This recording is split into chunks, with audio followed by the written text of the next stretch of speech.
was a normal Friday night. I was getting home from work. I'm a private investigator, you see. I had just solved a case of murder. Typical crime of passion. Wife kills husband after having slept with another woman. But I'm not your normal private investigator. I specialize in the supernatural, the paranormal. You see, these things do, in fact, exist, and they are very hostile towards humans. They may not be very harmful, but they can destroy your psyche. It's recommended that you stay away from haunted places, as there are a select few creatures out there that can and will kill you if they get the chance. I very much recommend listening to the people's stories and avoiding confrontation with paranormal beings, which in my line of work sometimes can prove to be quite difficult. In any case, when I got home, I had received a letter from an old friend of mine, James. Both of us went to the University of North Carolina. We both studied psychology. We were dating at some point as well. So I was curious because I hadn't heard from him in over 10 years. I opened the envelope and something jumped into my eye, quite literally, to be precise. It didn't hurt, nor did I feel anything afterwards. So for the time being, I shrugged it off and proceeded by opening the letter. At first, it seemed like a normal letter, but after having read it, I noticed the paper had an odd feeling to it, not like any paper I've ever used.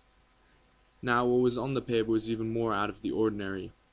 The handwriting was perfect, grammatically, as well as aesthetically speaking. I didn't remember James' handwriting being this good. It was all too perfect. I didn't know how I couldn't notice.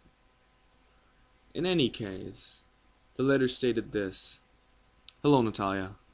I wonder if you remember me. We were in the same psychology class We were in the same psychology class in college. Well, you probably don't.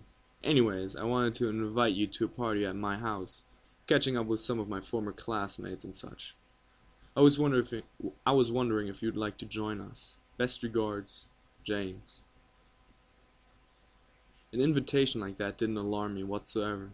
Even though some things were out of place, my first question was what kind of paper the invitation was written on, and if he actually wrote it.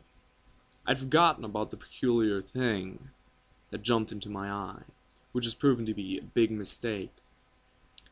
After reading the letter, I watched some TV, I made myself some dinner, and went to bed at around 11 p.m. Next morning, I woke up. Everything was normal, but I had this voice in my head telling me not to go to the party. This kept going on for about 13 days, until the morning I got up and went to James' house. It was about 3 hours from my apartment in Boston. Nothing happened on the way there, but as I pulled into the driveway, I felt this chill creeping down my spine. I parked my car next to a Porsche 911 and a Subaru WRX STI. As I got out of the car, I went up to the front porch. I saw something move in the corner of my eye. I turned around, but there was nothing to be seen.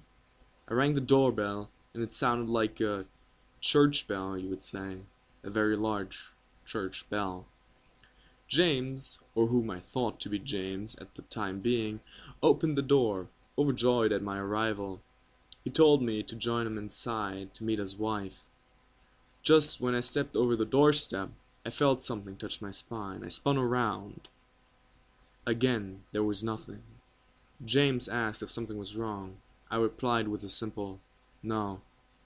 We went to the living room, which was very crowded, and sat down on the couch. I kept thinking about the thing that had touched me earlier, but I couldn't pin it to any animal I've ever known.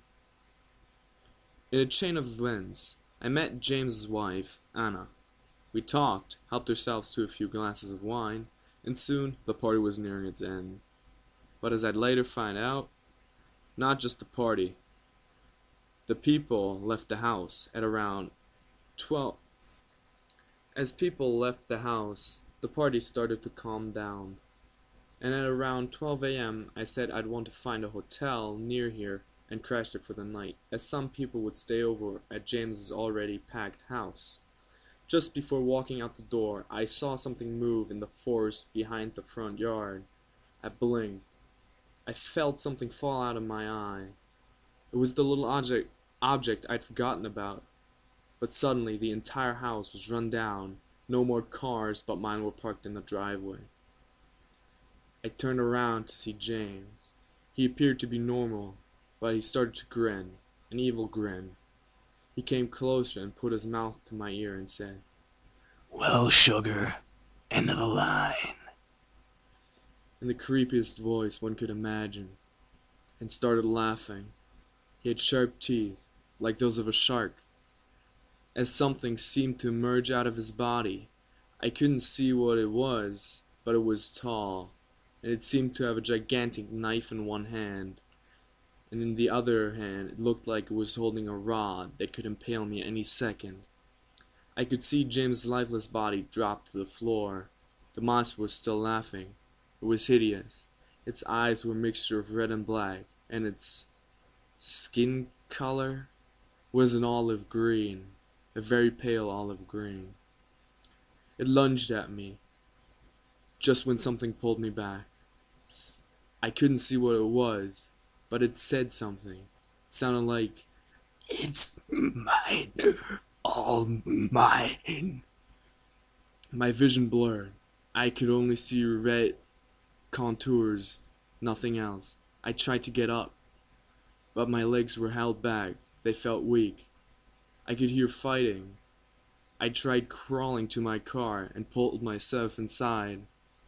I turned the key, put the car in reverse, and drove off.